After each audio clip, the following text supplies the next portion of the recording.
Lagi-lagi, Lin Tong menunjukkan sikap baik kepadanya, sehingga membuat Chu Yu sedikit merasa baper. Ia pun mengira Lin Tong sudah mulai menyukainya. Sementara itu, Ning Yuan dan kawan-kawan mulai berdiskusi. Ia menjelaskan setiap mekanisme jebakan di dalam penjara pagoda. Meskipun mereka berhasil masuk ke dalam penjara, maka akan sulit untuk keluar, apalagi membawa Kaisar Wu yang mereka tahu tidak ahli dalam bela diri.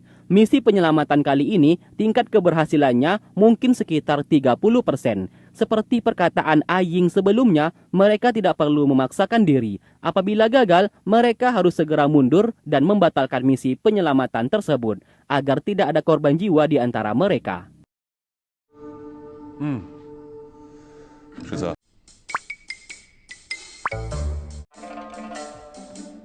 不过，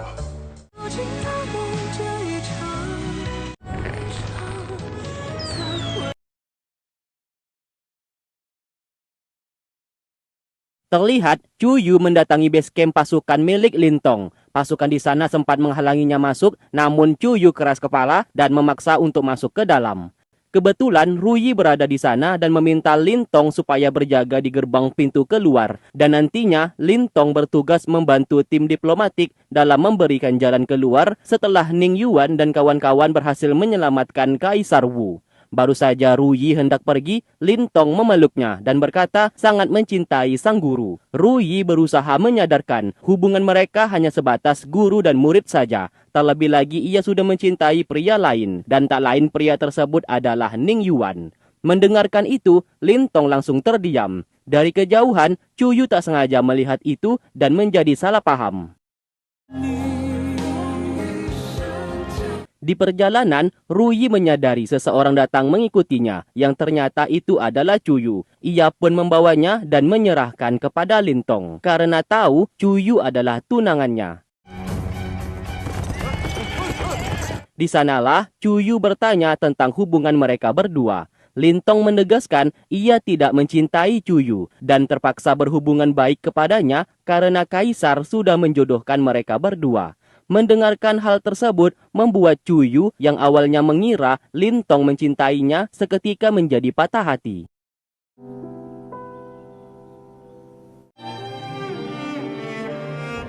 Sementara itu, Si San yang diberikan tugas untuk memantau penjara pagoda lantas hendak pergi dari sana. Penjaga yang menaruh curiga lantas memanggil dan memeriksanya. Awalnya baik-baik saja dan pasukan tidak menemukan kejanggalan. Namun di saat Si San hendak pergi, tanpa sengaja senjatanya terjatuh. Sehingga ia pun langsung kabur dari sana. Seluruh pasukan lantas mengejarnya.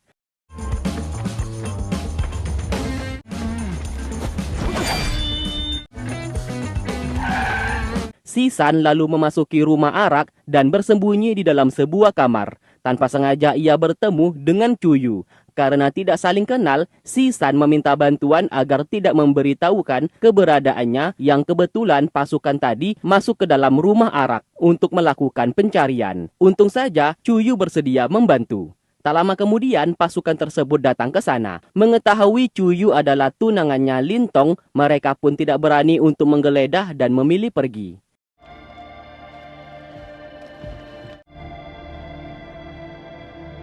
Singkatnya, Si San mengucapkan terima kasih karena telah membantunya. Karena Si San adalah seorang playboy dan mengerti perasaan wanita, ia sadar Chu Yu saat ini sedang patah hati. Ia pun menemaninya minum arak sebagai ucapan terima kasih, sambil menggoda dan merayunya dengan ucapan gombal. Dari sanalah, Chu Yu jatuh cinta pada pandangan pertama saat bertemu dengan Si San. Di sini mereka berdua belum mengetahui identitas masing-masing.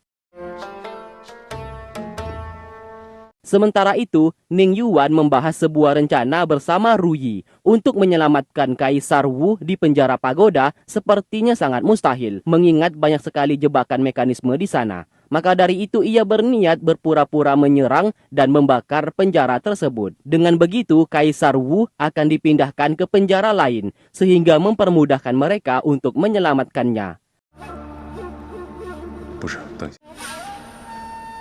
Keesokan malam, Ning Yuan mulai beraksi dan hendak menyerang penjara pagoda. Sementara di penginapan, Sun Lang menggunakan pakaian milik Ning Yuan dan akan menyamar menjadi dirinya. Ruyi segera membuat wajah palsu yang mirip seperti Ning Yuan.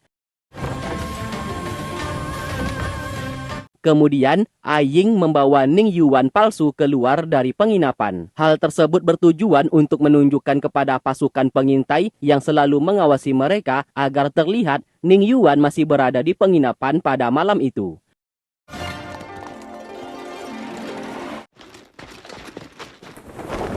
Sementara Ning Yuan yang asli bersama teman-temannya mulai menyerang dan membakar penjara tersebut.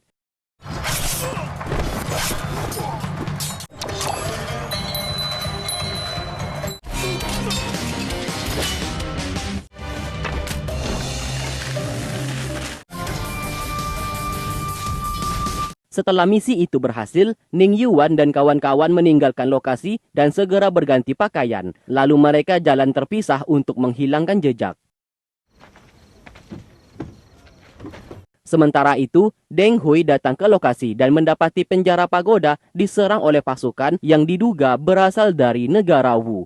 Sebab busur panah tersebut berasal dari negara tersebut. Awalnya, Deng Hui curiga ini pasti perbuatan Ning Yuan bersama tim diplomatik. Namun pasukan di sana membantah karena ia melihat Ning Yuan masih berada di penginapan bersama Aying saat kejadian ini. Di sisi lain, Si San tak sengaja bertemu lagi dengan Cuyu. Di sana Cuyu terus memaksanya untuk minum arak bersama seperti kemarin malam. Si San yang sadar Cuyu mulai menyukainya, mulai berusaha untuk menjaga jarak dan menolak ajakannya. Karena ia tidak ingin mengulang kesalahan di masa lalu mengenai percintaan. Ia juga tidak ingin identitasnya ketahuan yang dapat membahayakan misi tim diplomatik ke depannya.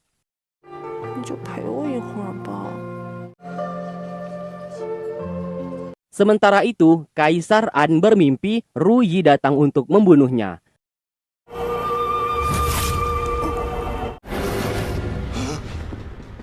Setelah sadar, ia bertanya kepada pelayan, wanita yang di saat dulu selalu bersama dengan almarhum permaisurinya.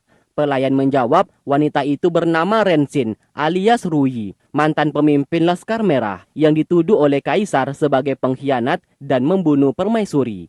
Menyadari hal itu, Kaisar mulai ketakutan dan mengira Ruyi masih hidup dan ingin balas dendam kepadanya. Lalu ia pun memanggil Deng Hui untuk membahas masalah tersebut. Deng Hui berkata, ia juga curiga Ruyi masih hidup karena beberapa kali ia pernah melihat bekas jejak yang ditinggalkan oleh Ruyi.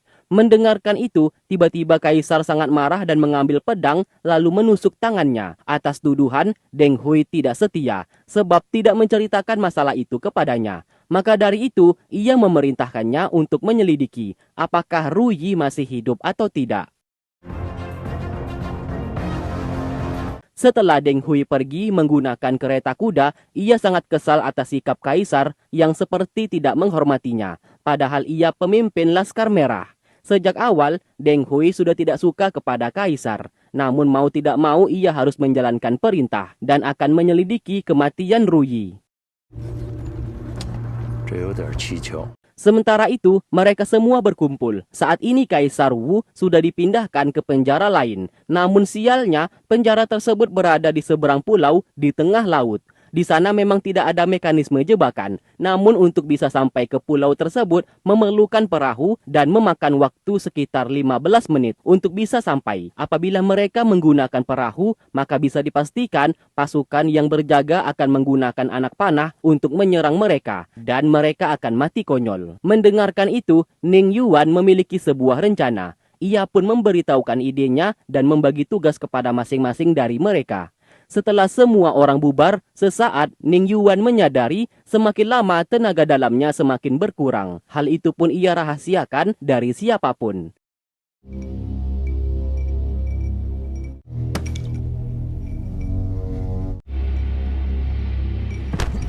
Di waktu bersamaan, Cuyu melihat penjara pagoda sudah hangus terbakar. Dari arah belakang, Deng Hui menghampiri. Menurut kabar, terdapat seorang wanita yang selalu mendatangi base camp pasukan milik Lintong. Maka dari itu, Deng Hui bertanya siapa wanita tersebut. Sesaat, Cuyu teringat terhadap Ruyi dan menyadari wanita itu yang dimaksud oleh Deng Hui. Takut salah bicara, ia pun berbohong dan mengaku wanita yang selalu datang ke base camp milik Lintong adalah dirinya karena ia sering datang ke sana sebab Lintong adalah tunangannya. 打扰了。 Setelah itu, Chuyu menemui Lintong untuk menceritakan masalah tersebut.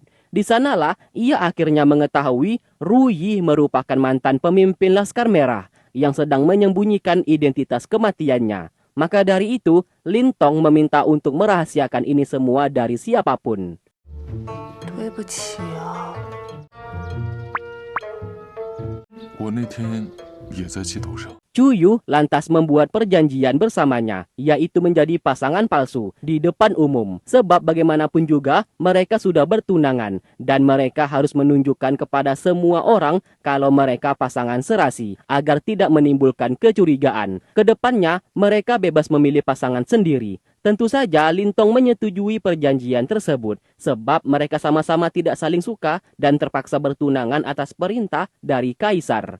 Di saat Chuyu hendak pergi, Lintong penasaran dan bertanya apa yang membuatnya tiba-tiba berubah seperti ini.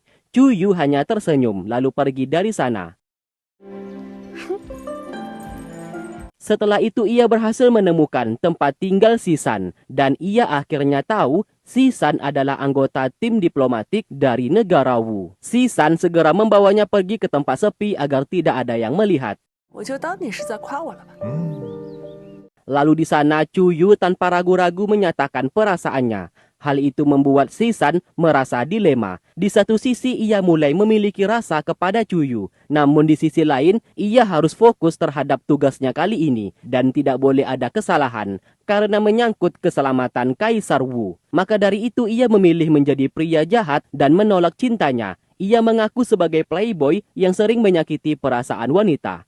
Awalnya Chuyu tidak peduli akan hal tersebut, namun Sisan tetap menolak dan mengusirnya pergi dari sana. Untuk yang kedua kalinya, Chuyu merasakan patah hati. 提你名字给打折。 Ternyata teman-temannya sedari tadi menyaksikan ini semua. Alhasil, Sisan jadi bahan ejekan yang membuatnya merasa sangat malu. Meski begitu, teman-temannya sangat setuju atas keputusannya barusan. 楚月， 他是初月， 啊，走。 Ning Yuan lalu mengajak Sisan mengobrol empat mata. Ia pun tiba-tiba menyerangnya dan mereka berduel tenaga dalam.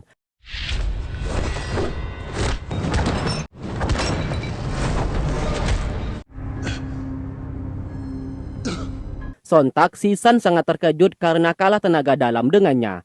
Ternyata, Ning Yuan sengaja melakukan itu untuk menunjukkan kalau tenaga dalamnya semakin lama semakin berkurang. Hal itu terjadi kemungkinan akibat racun di tubuhnya. Ditambah lagi ia sempat memakan pil kebangkitan dari Lintong sehingga ia hidup kembali dari kematian. Racun beserta pil tersebut membuat tenaga dalamnya berkurang. Sisan adalah satu-satunya orang yang ia beritahukan masalah ini. Ia memintanya untuk merahasiakan ini semua dari siapapun. Apabila tim diplomatik sampai tahu, maka akan merusak mental dan moral mereka. Ning Yuan berkata apabila ia tidak selamat pada misi malam ini, maka Sisan harus menggantikannya menjadi pemimpin organisasi Balai Enam Alam. Jelas, Sisan menolak karena ia ingin Ning Yuan kembali dengan selamat. Apapun yang terjadi, karena yang pantas menjadi pemimpin adalah Ning Yuan.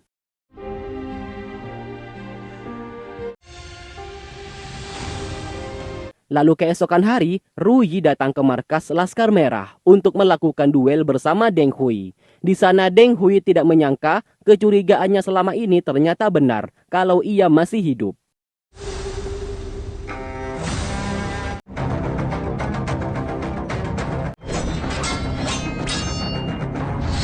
Di waktu bersamaan, Kaisar Wu mendapatkan pesan dari burung merpati kalau Ning Yuan malam ini akan menyelamatkannya. Melihat surat tersebut, ia begitu sangat senang. Agar tidak ketahuan oleh pasukan yang berjaga, ia pun memakan kertas itu dan membalas pesan dengan sebuah gambar.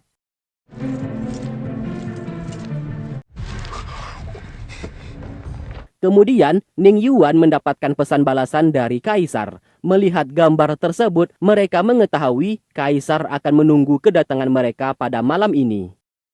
何时动手？好， Sedangkan Ruyi masih bertarung melawan Deng Hui sampai malam hari. Terlihat ia berhasil mengalahkan Deng Hui, namun sayang Deng Hui bersikap curang dengan memanggil pasukan Laskar Merah untuk menyerangnya.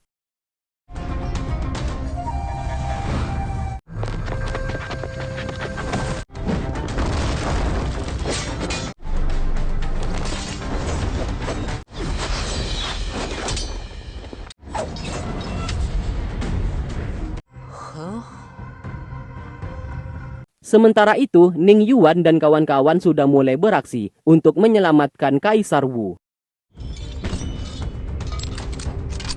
Kembali ke Ruyi, ia pun bertarung melawan pasukan Laskar Merah, pasukan bekas miliknya di saat dulu. Maka dari itu, ia tidak membunuh mereka dan hanya melumpuhkannya satu persatu. Namun sayang, karena kelelahan, Ruyi akhirnya berhasil dilumpuhkan.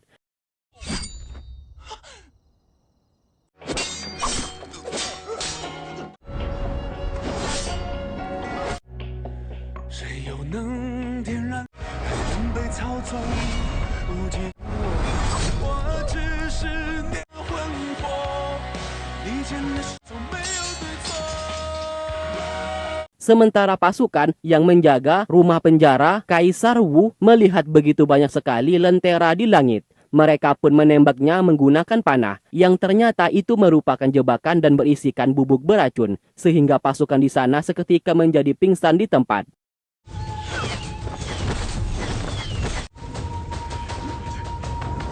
Tim diplomatik segera melepaskan busur panah ke arah rumah penjara di pulau tersebut, yang nantinya tali yang telah dipasangkan berguna untuk mereka menyeberangi lautan.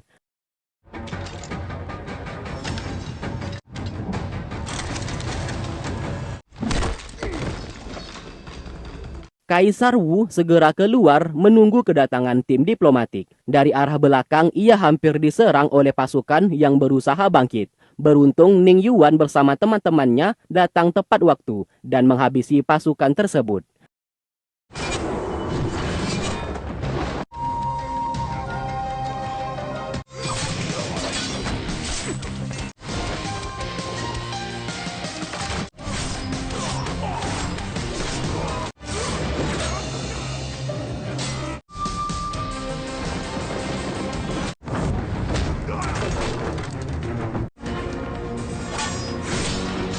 Setelah berhasil mengalahkan semua musuh, Ning Yuan dan kawan-kawan melepaskan topeng wajah mereka sambil memperkenalkan diri yang berasal dari organisasi Balai Enam Alam. Lalu mereka pun sujud memberikan hormat kepada Kaisar Wu.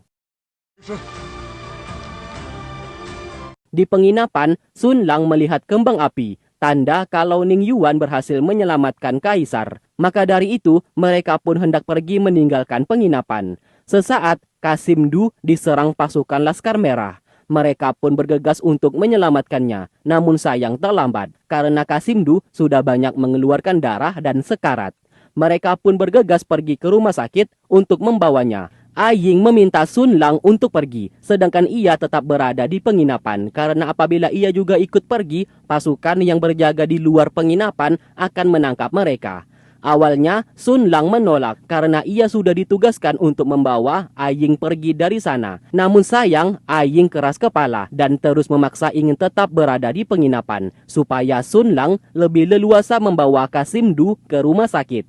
Dan benar saja, setelah Sun Lang pergi, pasukan pengintai melihat Aying kembali masuk ke dalam penginapan, sehingga mereka tidak jadi untuk menghentikannya.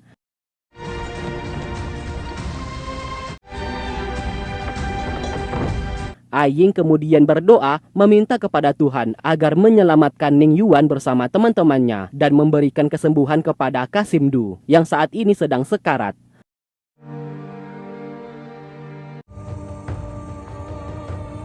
Di tempat lain, Qian melihat pasukan negara An mengetahui rencana mereka. Ia bersama teman-temannya segera menyerang pasukan tersebut.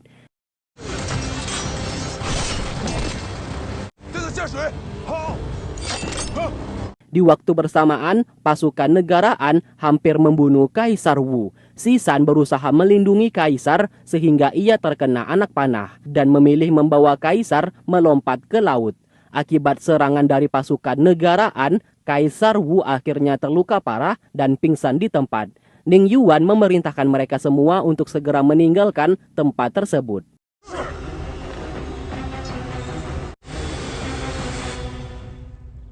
Di sisi lain, Deng Hui membawa jasad Ru Yi ke hadapan kaisar. Siapa sangka Ru Yi ternyata pura-pura mati dan segera menyandera sang kaisar. Di sana Deng Hui sangat terkejut karena sebelumnya ia sudah menyuntikkan racun kepada Ru Yi. Ru Yi menjawab, semua racun di organisasi Laskar Merah ia yang membuatnya. Tentu saja ia memiliki obat penawarnya. Adegan lalu flashback sejam yang lalu. Ternyata beberapa pasukan Laskar Merah yang sempat menusuknya tadi merupakan anak buahnya sendiri yang masih setia kepadanya di saat Ru Yi masih menjadi pemimpin Laskar Merah. Dan ini semua bagian dari rencana Ru Yi, yaitu pura-pura mengajak Deng Hui berduel dan memalsukan kematian. Ini semua tidak lain supaya bisa bertemu langsung dengan Kaisar An. Kembali ke masa sekarang, Kaisar An menginjak mekanisme jebakan, namun itu tidak berguna. Ru Yi berhasil menghindar. Lalu ia pun memaksa kaisar untuk membunyikan lonceng istana. Lonceng lalu dibunyikan, pertanda ada masalah yang terjadi di istana. Alhasil semua menteri dan petinggi negaraan segera mendatangi istana. Sementara itu, Kaisar Wu yang terluka dibawa ke rumah sakit. Tanpa sengaja, Ning Yuan bertemu dengan Sun Lang yang mengaku membawa Kasim Du yang juga terluka akibat diserang pasukan Laskar Merah. Ia pun meminta maaf karena Aying saat ini masih berada di penginapan. Di waktu bersamaan, pasukan yang berjaga di penginapan mendobrak penginapan tersebut dan hendak menangkap Aying karena istana saat ini terjadi masalah. Aying yang cerdik mencoba membakar penginapan tersebut supaya seluruh warga sekitar membantunya untuk memadamkan api itu.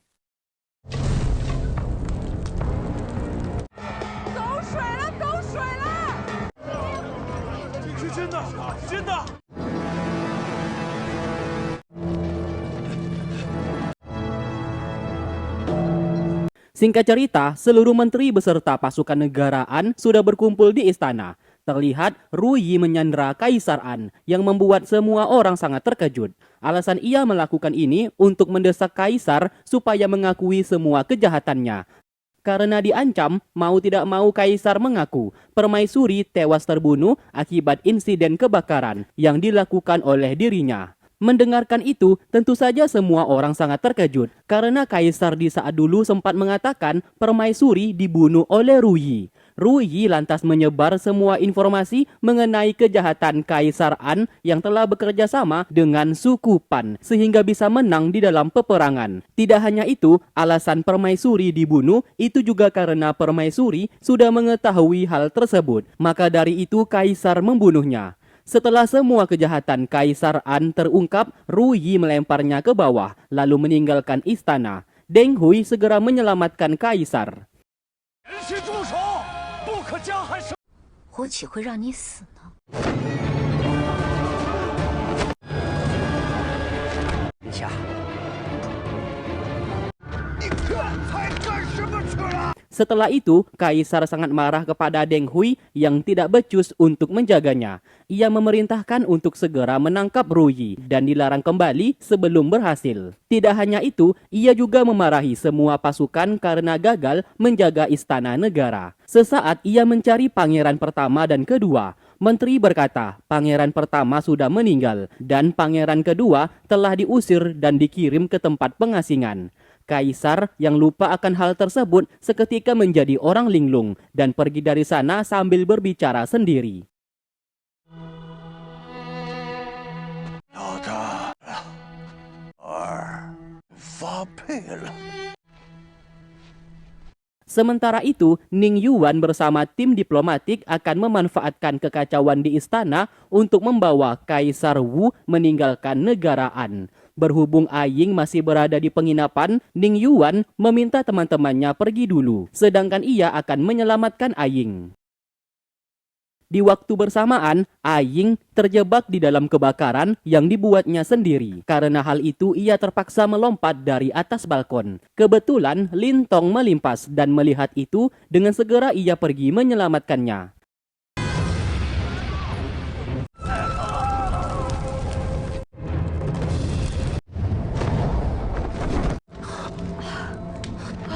Sementara itu, mereka berdua akhirnya bertemu kembali. Ning Yuan begitu sangat senang melihatnya baik-baik saja. Mengetahui Aying masih berada di penginapan, Ru Yi berniat untuk pergi ke sana dan meminta Ning Yuan tetap fokus dalam membawa Kaisar Wu meninggalkan ibu kota. Alhasil mereka pun berpisah untuk menjalankan tugas masing-masing. 阿姨还活着，保她平安无事，请你相信你会人做事。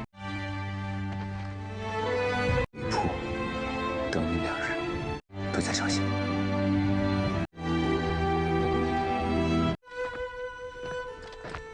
Singkatnya, di gerbang jalan keluar ibu kota sudah dikerumuni oleh warga yang ingin keluar sebab terjadi ledakan di mana-mana. Penjaga gerbang menghentikan dan melarang siapapun untuk keluar.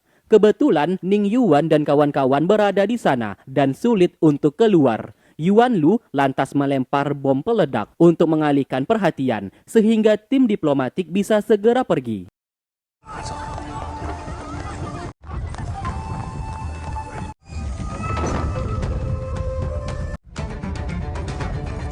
Sementara itu, Ru Yi terjebak dan harus bertarung melawan pasukan negaraan dan pasukan dari Laskar Merah.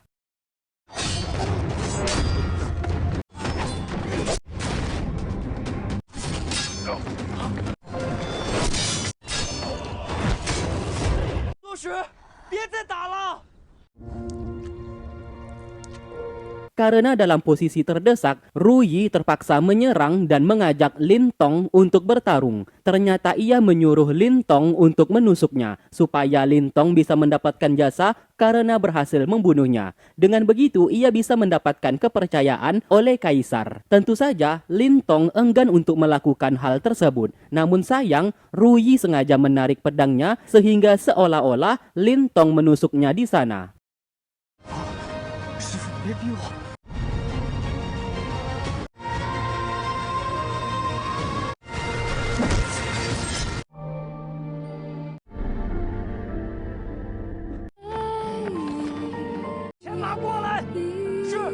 Kemudian, Deng Hui membawa Ru Yi untuk diserahkan kepada Kaisar. Melihat itu, Lin Tong tidak bisa berbuat apa-apa dan terus merasa bersalah. Di saat Ru Yi dibawa, ia terjatuh sehingga Deng Hui menghentikan perjalanan dan meminta pasukan untuk segera mengambil kereta kuda.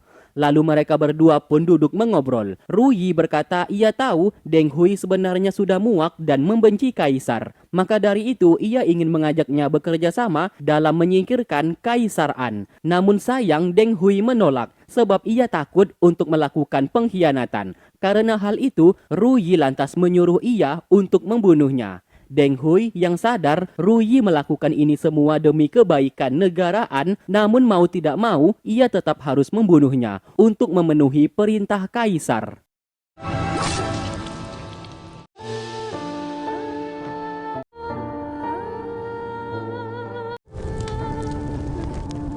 Lalu keesokan hari, jasad Ru Yi mulai dibakar di hadapan semua orang. Dari kejauhan, Lin Tong merasa sangat bersedih.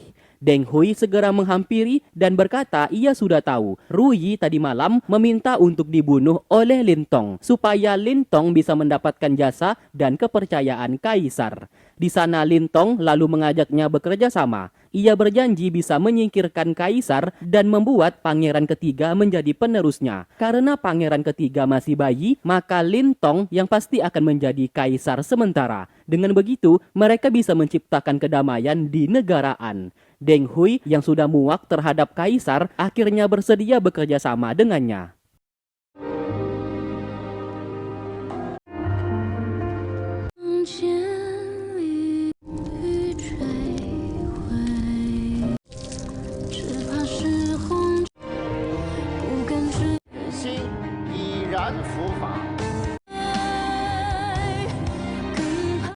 Sementara itu, tim diplomatik yang berhasil meninggalkan negaraan singgah ke sebuah penginapan untuk mengobati Kaisar yang sedang terluka. Tanpa sengaja mereka menemukan bendera negara Wu yang telah rusak dan di sana terdapat tulisan dari Kaisar. Intinya, Kaisar Wu sudah sadar atas kesalahannya dan bersedia membersihkan nama baik organisasi Balai Enam Alam beserta tim diplomatik yang sebelumnya dicap sebagai pengkhianat. Melihat itu, mereka semua pun sangat senang. Tak lama kemudian, Kaisar telah bangun dan mencari bendera tersebut.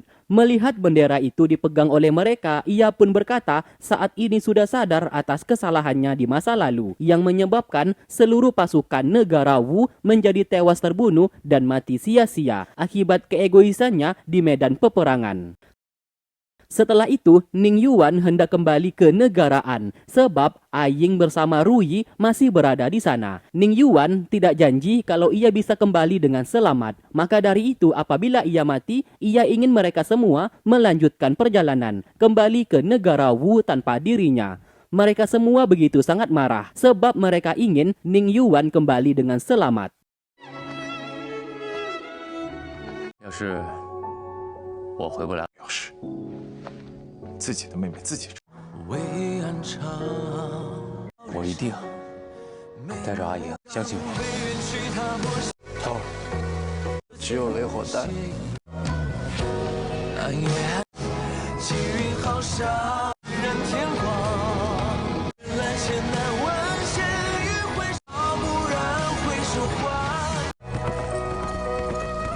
Tak lama kemudian, Kasim Du yang masih terluka juga berniat kembali ke negara An. Dimanapun Aying berada, ia akan tetap setia untuk menemaninya. Kaisar Wu lantas menyerahkan jubah miliknya sebagai hadiah dan memberikan hormat kepada Kasim Du yang begitu setia kepada Aying.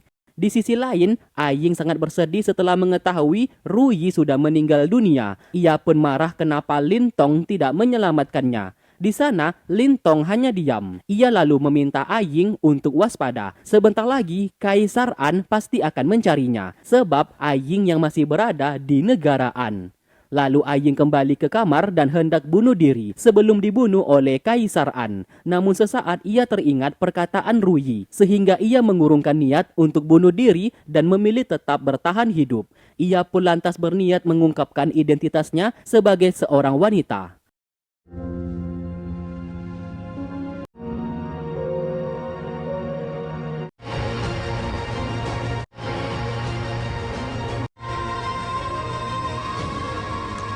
Lalu keesokan harinya, Aying dibawa menghadap ke Kaisar An. Dan benar saja, Kaisar menyuruh ia untuk meminum racun. Siapa sangka, Aying langsung membuang gelas tersebut dan mengajukan satu permohonan kepada Kaisar. Tanpa basa-basi, ia melepaskan penutup kepalanya dan menunjukkan dirinya kalau seorang wanita. Seketika, Kaisar bersama Lin Tong sangat terkejut. Ternyata ia seorang wanita.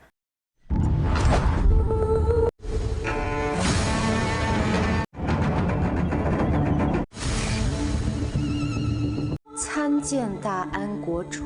Aying berkata ia adalah seorang putri negara Wu, adiknya Kaisar Wu yang keempat. Demi bisa bertahan hidup dan tidak dibunuh, Aying mau tidak mau mengajukan diri untuk sebagai permaisurinya Kaisar An. Apabila mereka berdua menikah, maka negara An bisa bekerja sama dengan negara Wu. Tidak hanya itu, Aying berjanji akan membantunya untuk menguasai negara Wu. Kaisar lantas bertanya alasan ia melakukan ini. Aying lalu berbohong kalau ia telah dikecewakan oleh tim diplomatik karena telah pergi meninggalkannya. Maka dari itu ia membantu Kaisar An untuk menguasai negara Wu dengan menjadikan ia sebagai permaisurinya. Mendengarkan hal tersebut, Kaisar lantas tertawa dan setuju untuk menjadikan ia sebagai permaisuri. 陛下何必行？ 那倒是。传旨，供奉遵照皇。 谢主隆恩。 Saat keluar dari istana, Lin Tong bertanya kenapa ia melakukan ini semua. Aying mengaku ia hanya berpura-pura saja, sebab hanya ini yang bisa ia lakukan agar tidak dibunuh oleh Kaisar An. Alhasil mereka berdua pun bekerja sama untuk menyingkirkan Kaisar An. 孤的銮驾准备好。 Akhirnya, Aying mendapatkan posisi sebagai calon permaisuri dan dihormati oleh semua orang. 如意姐，辱孤者杀无赦。